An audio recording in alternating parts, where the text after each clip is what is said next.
Hello friends, this is Saranya. Welcome to my YouTube channel. So ఈరోజు వచ్చేసి మనం environmental స్టడీస్లో 3rd, 4th, 5th classes important points, very important points గురించి మనం discuss చేద్దాం.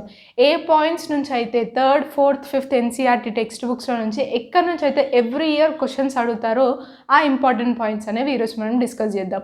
సో మీరు కనుక మన ఛానల్కి రావడం ఫస్ట్ టైం అయినట్లయితే ఖచ్చితంగా ఛానల్ని సబ్స్క్రైబ్ చేసుకోండి, వీడియో ఎండ్ వరకు చూడండి. అండ్ వీడియో కనుక మీకు నచ్చినట్లయితే ఖచ్చితంగా లైక్ చేయండి. And let's get started. So ఇప్పుడు మనం first 3rd class NCERT text బుక్లో ఉండే important points, very important points. Almost నేను ఇక్కడ రాసిన 10-12 పాయింట్స్లో నుంచే ఈజీగా 5-6 క్వశ్చన్స్ ప్రీవియస్ ఇయర్స్లో మ్యాక్సిమం ఎవ్రీ ఇయర్ రిపీట్ అయ్యే పాయింట్సే. సో ఇప్పుడు 3rd క్లాస్ ఎన్సీఆర్టీలో ఫ్యూ ఇంపార్టెంట్ పాయింట్స్ ఏంటేంటివి అంటే, ఫస్ట్ ఫ్రాగ్ ఎలాంటి సౌండ్ చేస్తుంది అంటే క్రాక్.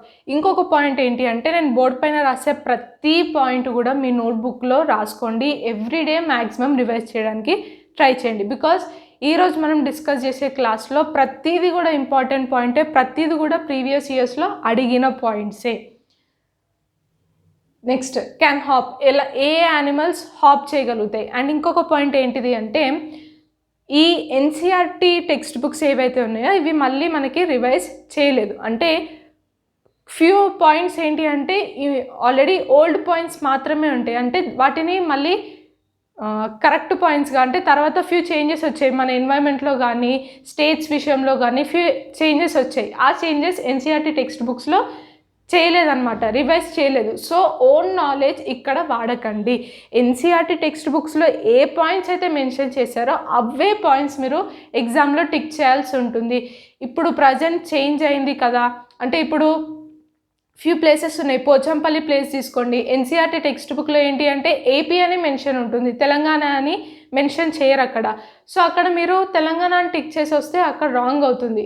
ఎందుకు అంటే ఎన్సీఆర్టీ ప్రకారంగా టెక్స్ట్ బుక్స్లో ఇంకా ఏపీ, ఆంధ్రప్రదేశ్ అని మాత్రమే ఉంది కాబట్టి అక్కడ మనం ఆంధ్రప్రదేశ్ అని టిక్ చేసి రావాలి, తెలంగాణ అని టిక్ చేసి రావద్దు. సో ఎన్సీఆర్టీలో ఏ పాయింట్స్ ఉన్నాయో వాటిని మాత్రమే మనం గుర్తుపెట్టుకోవడానికి ట్రై చేయండి. ఓన్ నాలెడ్జ్, ప్రజెంట్ ఉన్న చేంజెస్ వాటిని మీరు అక్కడ ఎగ్జామ్లో పెట్టి రాకండి.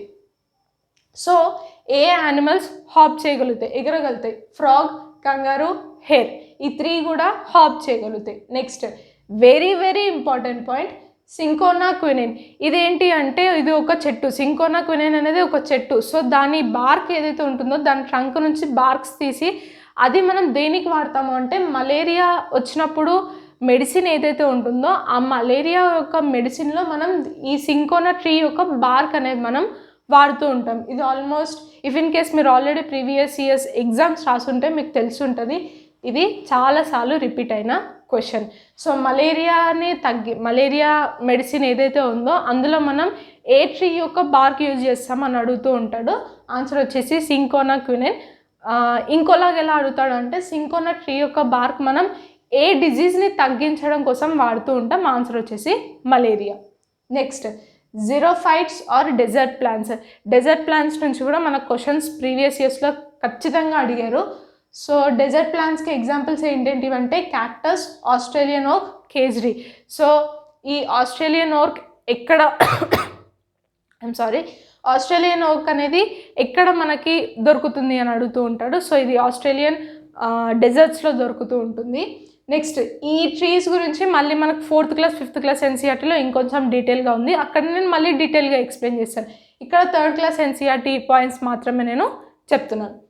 నెక్స్ట్, హైడ్రోఫైట్స్ లేదంటే సాల్ట్ లవింగ్ ప్లాంట్స్ ఏవైతే ఉన్నాయో దానికి ఎగ్జాంపుల్స్ ఏంటి అంటే salt bush, cord grass and babassu. Next, epiphytes, plants that grow on other plants. So epiphytes అంటే ఏంటి అంటే వేరే ప్లాంట్ పైన పెరిగే ప్లాంట్ అనమాట. Example orchid or Spanish moss. So ఇక్కడ రాసే ప్రతి పాయింట్లో కూడా నేను ఎక్స్ప్లెయిన్ చేసేది ఎక్కువేం ఉండదు, జస్ట్ పాయింట్స్ మీరు రాసుకొని అవి మీరు గుర్తుపెట్టుకోవడం మాత్రమే. బికాస్ ఇవి గుర్తుపెట్టుకొని ఎగ్జామ్లో మనం టిక్ చేసి వచ్చేవి, ఎక్కువ ఎక్స్ప్లెనేషన్ ఉండదు. బేసిక్గా ఈ 3rd క్లాస్ ఎన్సీఆర్టీలో మనం పెద్దగా ఎక్స్ప్లెయిన్ చేసేది ఏమీ ఉండదు, ఇంపార్టెంట్ పాయింట్స్ చెప్పడం. 4th, 5th క్లాస్లో అంటే కొంచెం ఎక్స్ప్లెయిన్ చేసేది ఉంటుంది. Next, mesophytes are plants that grow in optimum conditions. In జనరల్గా ఎలాంటి కండిషన్స్లో అయినా సరే పెరిగే చెట్టు అని అర్థం. Example neem, banyan tree and peepal. Next హర్బ్స్కి ఎగ్జాంపుల్స్ ఏంటి, షర్బ్స్కి ఎగ్జాంపుల్స్ ఏంటి, ట్రీస్కి ఎగ్జాంపుల్స్ ఏంటి, క్లైంబర్స్కి క్రీపర్స్కి డిఫరెన్స్ తెలుసుకోండి. సో హర్బ్స్కి ఎగ్జాంపుల్ వచ్చేసి టొమాటో, వీట్, గ్రాస్. షర్బ్స్కి ఎగ్జాంపుల్ వచ్చేసి రోజ్, లెమన్, హెన్నా. ట్రీస్కి ఎగ్జాంపుల్స్ ఏంటి, మ్యాంగో, మనం డైలీ చూసే ట్రీస్ అన్నీ కూడా. క్లైంబర్స్కి క్రీపర్స్కి తేడా ఏంటి అంటే, క్లైంబర్స్ ఏంటి అంటే ఏదైనా సపోర్ట్ దొరికిందంటే అది పైకి క్లైంబ్ చేయగలుగుతూ ఉంటుందన్నమాట. సో ఒక తాడు కానీ ఏదైనా ఒక పోల్ కానీ ఏదైనా మనకు సపోర్ట్ దొరికింది అంటే దాని వెయిట్ని అది మెల్లమెల్లగా పైకి క్లైంబ్ చేయగలుగుతుంది. ఎగ్జాంపుల్ మనీ ప్లాంట్ కానీ పీ ప్లాంట్. మనీ ప్లాంట్స్ నార్మల్గా ఇన్ జనరల్గా మన అందరి ఇళ్ళల్లో ఉంటాయి. సో దానికి ఒక్క సపోర్ట్ దొరికింది అంటే అది క్లైంబ్ అవుతూనే ఉంటుంది. క్రీపర్స్ ఏంటి అంటే దానికి సపోర్ట్ ఉన్నా సరే అది పైకి వెళ్ళలేదన్నమాట, కింద గ్రౌండ్ పైన మాత్రమే అది స్ప్రెడ్ అవుతూ ఉంటుంది, పెరుగుతూ ఉంటుంది అనమాట. సో దాని వెయిట్ అది కంట్రోల్ చేసుకోలేదు. Example water melon, pumpkin. Water melon కానీ పంప్కిన్ కానీ ఇవన్నీ కూడా ఏంటి, క్రీపర్స్. సో ల్యాండ్ పైన మాత్రమే అవి వెళ్తూ ఉంటాయి, బికాజ్ వాటి వెయిట్ ఎక్కువ ఉంటుంది కాబట్టి అవి పైకి పెరగలేవు, కింద గ్రౌండ్ పైన మాత్రమే పెరగగలుగుతూ ఉంటాయి. సో ఇది క్లైంబర్స్కి క్రీపర్స్కి ఉన్న డిఫరెన్స్. నెక్స్ట్ ఇది important point, hot water spring మనకి ఎక్కడ ఉంటుంది అని అడుగుతూ ఉంటాడు. సో ఇది వచ్చేసి సూరజ్కండ్, హర్యానాలో ఉంటుంది. సో దీనిపైన కూడా ప్రీవియస్ ఇయర్ ఇది repeated question. So hot water spring ఎక్కడ ఉంటుంది అంటే Surajkund, Haryana. Next joint family and nuclear family. Joint family గురించి, న్యూక్లియర్ ఫ్యామిలీ గురించి అడ్వాంటేజెస్ ఏంటి, డిసడ్వాంటేజెస్ ఏంటి, జాయింట్ ఫ్యామిలీలో ఎంతమంది ఉంటారు, న్యూక్లియర్ ఫ్యామిలీలో ఎంతమంది ఉంటారు. ఫస్ట్ జాయింట్ ఫ్యామిలీ గురించి మాట్లాడుకుంటే జాయింట్ ఫ్యామిలీలో ఎవరెవరు ఉంటారు, father, mother, grandparents, aunt, uncle. అంటే ఇప్పుడు ఎవరెవరు ఉంటారు మన జాయింట్ ఫ్యామిలీలో, మనము, మన సిబ్లింగ్స్ ఎవరైతే ఉంటారో వాళ్ళు, మన అమ్మ, మన నాన్న, నానమ్మ, తాతయ్య, అత్త, మామ. సో వీళ్ళు మన జాయింట్ ఫ్యామిలీలో ఉంటారు. పెద్ద డాడీ, పెద్ద మమ్మీ వీళ్ళు కూడా ఉంటారు, అండ్ వాళ్ళ పిల్లలు, సో కజిన్స్. ఇది జాయింట్ ఫ్యామిలీ. సో ఇప్పుడు జాయింట్ ఫ్యామిలీ యొక్క అడ్వాంటేజెస్ ఏంటి, జాయింట్ ఫ్యామిలీ యొక్క డిసడ్వాంటేజెస్ ఏంటి. ఫస్ట్ అడ్వాంటేజెస్ గురించి మాట్లాడితే పిల్లలకి మోరల్ వాల్యూస్ ఎక్కువగా ఉంటాయి. అట్ ద సేమ్ టైం మనకి ఫినాన్షియల్గా ఎలాంటి ప్రాబ్లమ్స్ వచ్చినా కూడా సపోర్ట్ చేయడం కోసం, హెల్ప్ చేయడం కోసం ఎవరో ఒకరు ఉంటారు. ఇంకా జాయింట్ ఫ్యామిలీ గురించి మీకు ఇంకా చాలా అడ్వాంటేజెస్ తెలుసు. సో అవన్నీ కూడా జాయింట్ ఫ్యామిలీ యొక్క అడ్వాంటేజెస్ కిందకు వస్తాయి. డిసడ్వాంటేజెస్ ఏంటేంటివి, కొంచెం మనకి ప్రైవేట్ స్పేస్ అనేది దొరకడం కష్టం, and some times father and mother మధ్య గొడవలు అవుతూ ఉంటాయి. లైక్ వేరే వాళ్ళ డిమాండ్ ఎక్కువ ఉంటుంది, లైక్ వేరే వాళ్ళే మొత్తం రూల్ చేస్తూ ఉంటారు. సో అలాంటి విషయాల్లో కొంచెం ప్రాబ్లమ్స్ వస్తూ ఉంటాయి. సో అవి జాయింట్ ఫ్యామిలీ యొక్క disadvantages. Next nuclear family. Nuclear family అంటే ఎవరు ఉంటారు, father, mother, unmarried children. So వాళ్ళ పిల్లలు అనమాట. సో 4 or 3 మెంబర్స్ మాత్రమే ఉంటారు న్యూక్లియర్ ఫ్యామిలీలో. సో న్యూక్లియర్ ఫ్యామిలీ యొక్క అడ్వాంటేజెస్ ఏంటి, డిసడ్వాంటేజెస్ ఏంటి. సో మ్యాక్సిమం ఇప్పుడు మనందరివి కూడా న్యూక్లియర్ ఫ్యామిలీస్. న్యూక్లియర్ ఫ్యామిలీస్ యొక్క అడ్వాంటేజెస్ ఏంటి అంటే ప్రైవేట్ స్పేస్ దొరుకుతుంది, మీకు నచ్చింది చేయొచ్చు. అండ్ ఇంకొకటి ఏంటి అంటే ఒక ప్లేస్ నుంచి ఇంకో ప్లేస్కి మనం ఈజీగా మూవ్ అవ్వగలుగుతాం. ఇప్పుడు ఫాదర్కి కానీ మదర్కి కానీ ఎక్కడికైనా ట్రాన్స్ఫర్ అయింది, ఈజీగా మనం మూవ్ అవ్వగలుగుతాం. జాయింట్ ఫ్యామిలీలో అలా కాదు, ఏ ఒక్కరికి జాబ్ వచ్చినా సరే ఫ్యామిలీలో మొత్తం ఇంకో ప్లేస్కి ట్రాన్స్ఫర్ అవ్వడం చాలా కష్టం. సో ఇక్కడ ఏంటి అంటే మూవబుల్, మనం ఈజీగా ఒక ప్లేస్ నుంచి ఇంకో ప్లేస్కి ట్రాన్స్ఫర్ లైక్ మూవ్ అవ్వచ్చు, అది ఒక అడ్వాంటేజ్. డిసడ్వాంటేజ్ ఏంటి అంటే కొంచెం లోన్లీనెస్ ఎక్కువ అవుతుంది. పిల్లలు if in case mother and father ఇద్దరు కనుక వర్కింగ్ ఉన్నట్లయితే పిల్లలకి కొంచెం మోరల్ వాల్యూస్ కానీ, లోన్లీనెస్ కానీ ఇవన్నీ కొంచెం ఎక్కువ అవుతూ ఉంటాయి. మోరల్ వాల్యూస్ కూడా తగ్గిపోతూ ఉంటాయి, అంటే ఎక్స్ప్లెయిన్ చేసేవాళ్ళు, టీచ్ చేసేవాళ్ళు ఉండరు ఎక్కువ. సో ఇవి న్యూక్లియర్ ఫ్యామిలీ యొక్క అడ్వాంటేజెస్ అండ్ డిసడ్వాంటేజెస్. సో ఈవీఎస్లో మ్యాక్సిమం గన్ షాట్ క్వశ్చన్సే ఉంటాయి.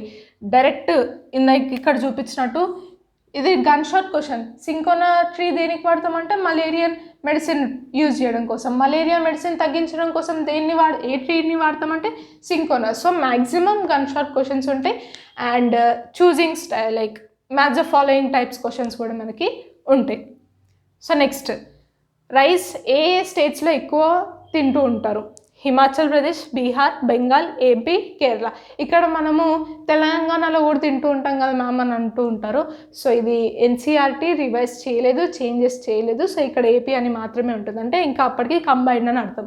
నెక్స్ట్ వీట్ ఎక్కువ ఎక్కడ తింటారు అంటే Punjab, UP, Uttar Pradesh, Delhi, Madhya Pradesh and Rajasthan. Next maize ఎక్కువ ఎక్కడ తింటారు అంటే యూపీ, రాజస్థాన్, మహారాష్ట్ర. మిలెట్స్ ఎక్కువ ఎక్కడ తింటారు అంటే రాజస్థాన్లో ఎక్కువ తింటారు. నెక్స్ట్ మధ్యప్రదేశ్, పంజాబ్లో కూడా మిలెట్స్ అనేవి తింటూ ఉంటారు. Next very very very important point ఏంటి అంటే లింగ్ హూ ఫెన్ అనేది ఒక డిష్ పేరు, ఒక రెసిపీ అది. సో దాన్ని దేనితోటి ప్రిపేర్ చేస్తారు అంటే అదొక స్నేక్స్తో, పాములతో తయారు చేసిన డిష్. సో ఆ డిష్ ఎక్కడ తింటారు అంటే హాంకాంగ్లో తింటారు. సో ఈ ఫుడ్ ఐటమ్స్ గురించి డైరెక్ట్ క్వశ్చన్ వస్తుంది. ఎలా అడుగుతారు అంటే మ్యాచింగ్ టైప్లో అడుగుతారు. ఇక్కడ ప్లేసెస్ ఉంటాయి, ఇక్కడ ఫుడ్ ఐటమ్స్ ఉంటాయి. సో ప్లేసెస్ని, ఫుడ్ ఐటమ్స్ని మనం మ్యాచ్ చేసి కింద ఆప్షన్స్ని టిక్ చేయాల్సి ఉంటుంది. సో లింగ్ హూ ఫెన్ అనేది ఒక స్నేక్తో ప్రిపేర్ చేసిన ఫుడ్ ఐటమ్. ఆ ఫుడ్ ఐటమ్ ఎక్కడ తింటారు అంటే హాంకాంగ్లో తింటారు. చాలాసార్లు డైరెక్ట్ గన్ షాట్ క్వశ్చన్ ఇదైతే.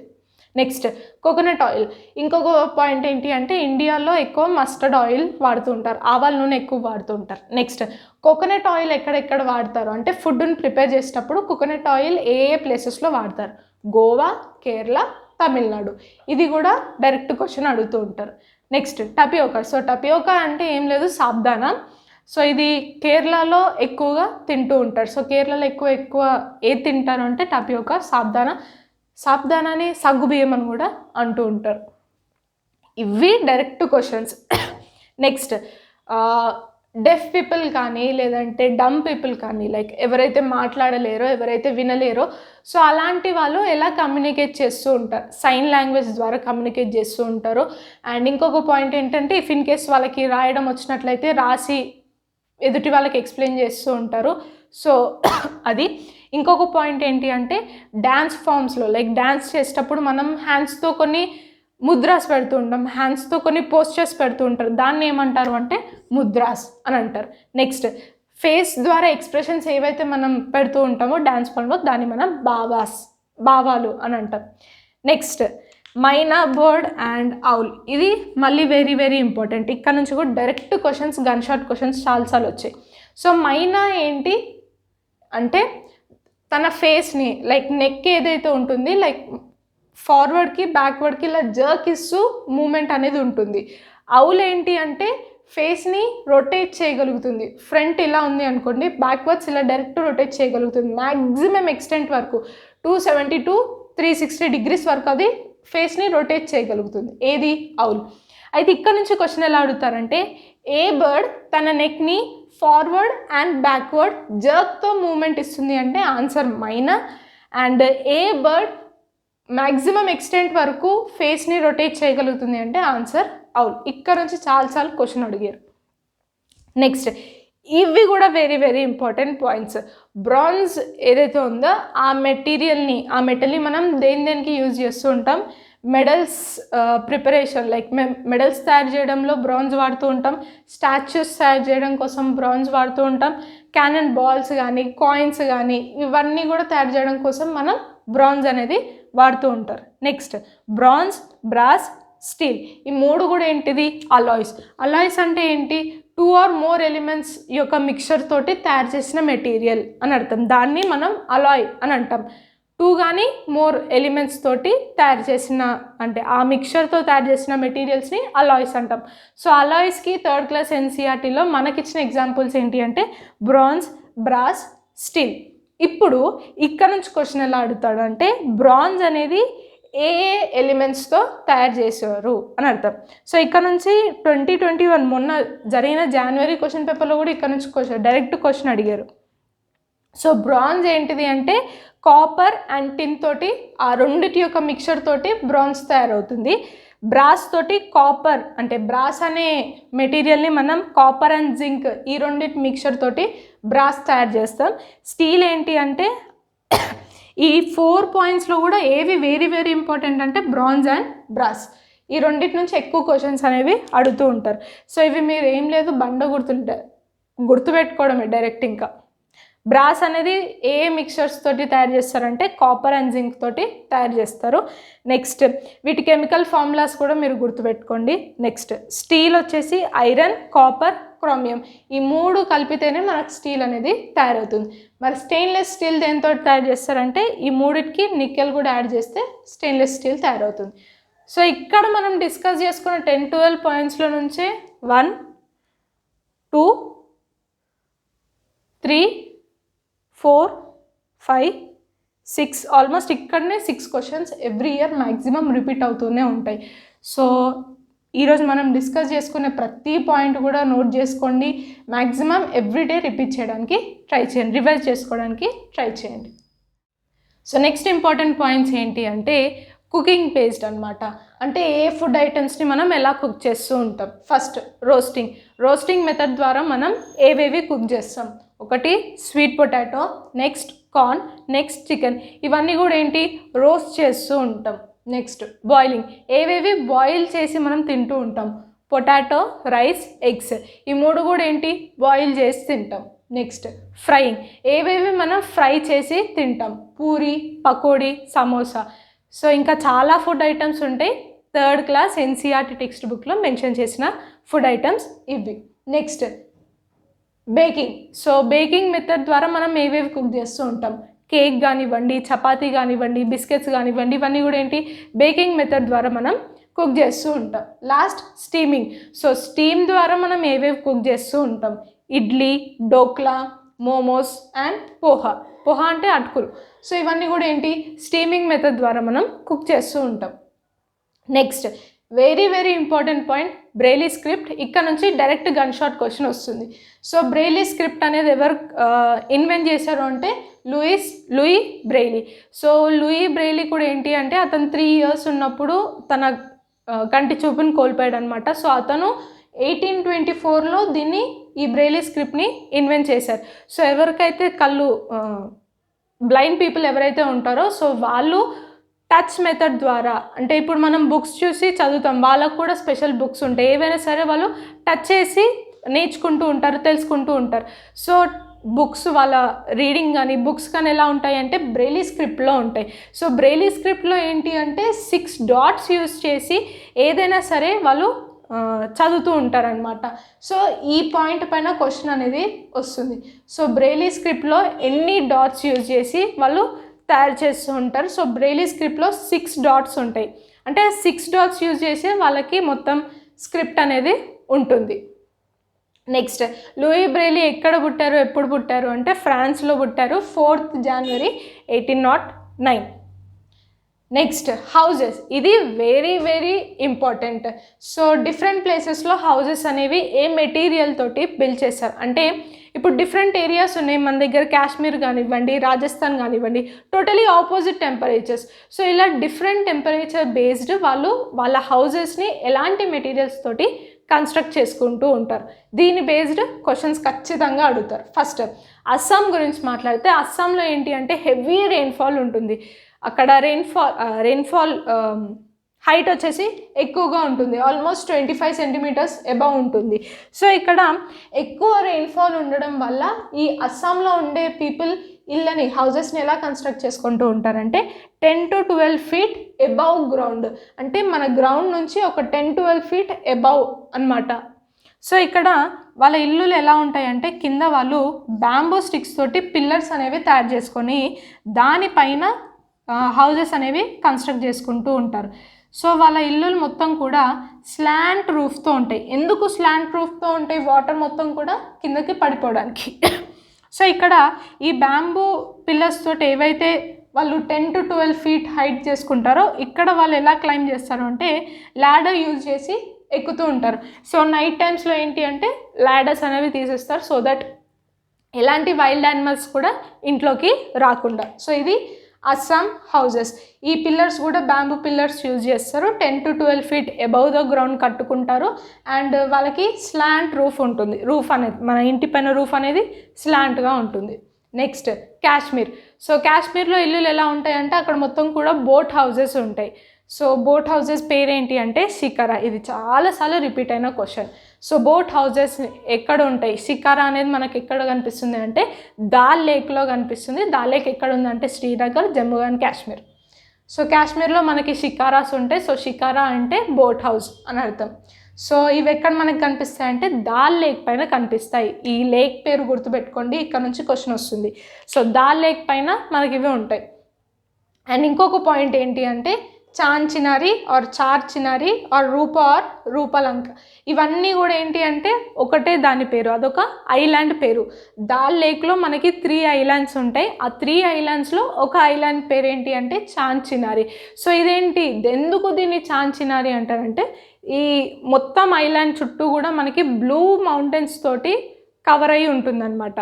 సో అందుకని దీని పేరు చార్ చినారి. అండ్ చినారి ట్రీస్ తోటి అది కవర్ అయి ఉంటుంది, 4 సైడ్స్ కూడా ఆ ట్రీస్ తోటి కవర్ అయి ఉంటుంది.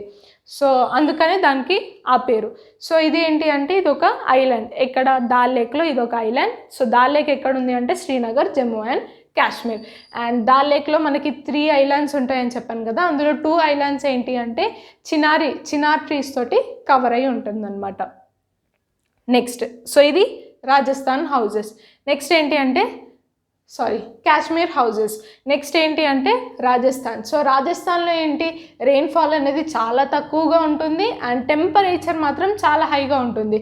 సో హీట్ అనేది చాలా ఎక్కువ ఉంటుంది కాబట్టి వీళ్ళు వాళ్ళ హౌజెస్ని ఎలా కన్స్ట్రక్ట్ చేసుకుంటారంటే మడ్ తోటి కన్స్ట్రక్ట్ చేసుకుంటారు.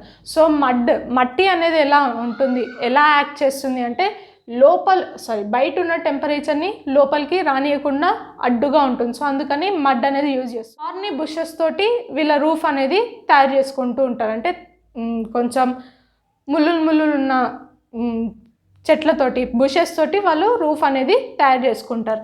నెక్స్ట్ ఫ్లోర్, ఇంటి లోపల ఫ్లోర్ ఏదైతే ఉంటుందో దాన్ని గోబర్ తోటి ప్లాస్టరింగ్ టైప్ చేస్తూ ఉంటారు అనమాట.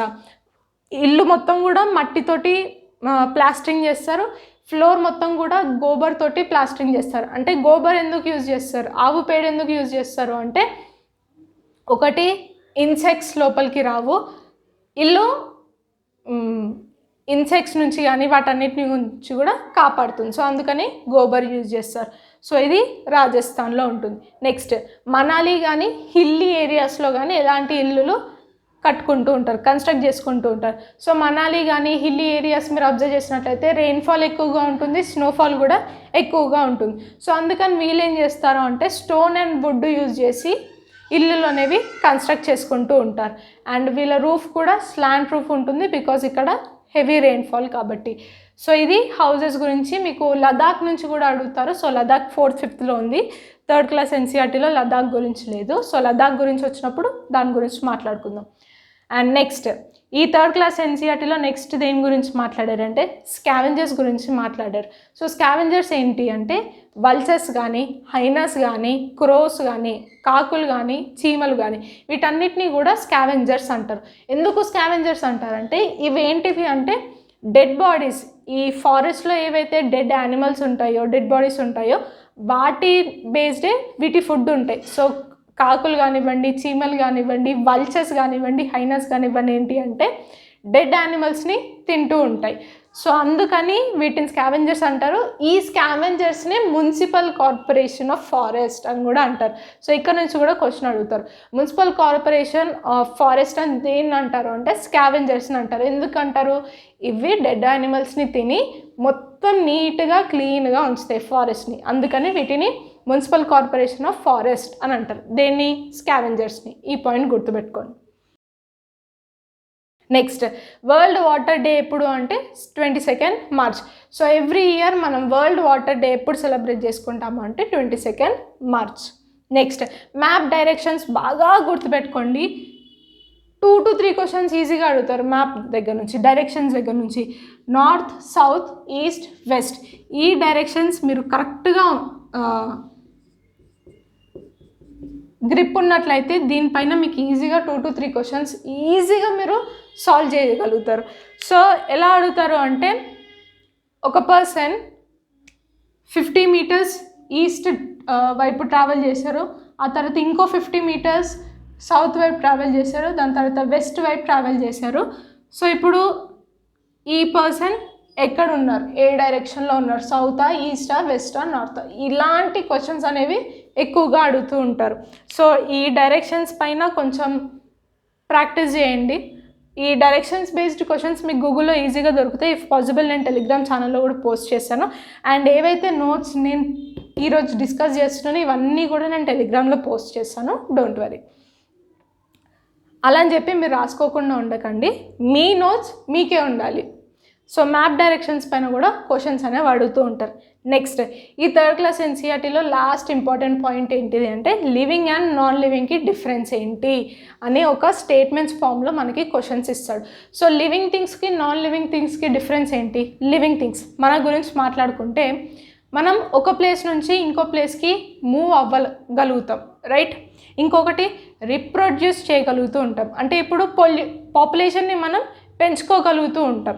నెక్స్ట్ మనలో గ్రోత్ అనేది అబ్జర్వ్ చేయొచ్చు, డెవలప్మెంట్ అనేది అబ్జర్వ్ చేయొచ్చు.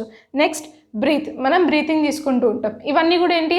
లివింగ్ థింగ్స్ యొక్క క్యారెక్టరిస్టిక్స్. నాన్ లివింగ్ థింగ్స్ ఏంటి? అవి మూవ్ అవ్వగలుగుతాయి అంటిల్ అండ్ అన్లెస్ ఒక ఎక్స్టర్నల్ ఫోర్స్ లేనిది అది మూవ్ అవ్వలేదు. నెక్స్ట్ థింగ్, అది రిప్రొడ్యూస్ చేయలేదు. ఇప్పుడు ఒక రూమ్లో మనం ఒక టేబుల్ పెట్టాం, రేపు పొద్దున్న కల్లా లేదంటే ఇంకొన్ని రోజుల కల్లా అది 2-3 టేబుల్స్ తయారవుతుందా? అవ్వదు కదా. సో అక్కడ రిప్రొడక్షన్ అనేది ఉండదు. నెక్స్ట్ గ్రోత్ కానీ డెవలప్మెంట్ కానీ, అందులో ఎలాంటి గ్రోత్ కానీ డెవలప్మెంట్ కానీ మనం అబ్జర్వ్ చేయం, అవి బ్రీతింగ్ చేయవు. సో ఎప్పుడైనా సరే క్వశ్చన్లో మీకు నాన్ లివింగ్కి మెయిన్ డిఫరెన్స్ ఏంటిది అంటే రిప్రొడక్షన్. ఈ పాయింట్ గుర్తుపెట్టుకోండి. సో ఇవి థర్డ్ క్లాస్ ఎన్సీఆర్టీలో ఇంపార్టెంట్. సో ఇవి ఫ్రెండ్స్ థర్డ్ క్లాస్ ఎన్సీఆర్టీలో very very important points. So next క్లాస్లో వచ్చేసి మనం ఫోర్త్ క్లాస్ ఎన్సీఆర్టీ గురించి తెలుసుకుందాం. సో ఈ వీడియో కనుక మీకు నచ్చినట్లయితే ఖచ్చితంగా లైక్ చేయండి, షేర్ చేయండి అండ్ సబ్స్క్రైబ్ చేయండి. మీకు ఎలాంటి డౌట్స్ ఉన్నా కూడా నాకు కింద కామెంట్ సెక్షన్లో కామెంట్ చేయండి. Thank you so much for watching.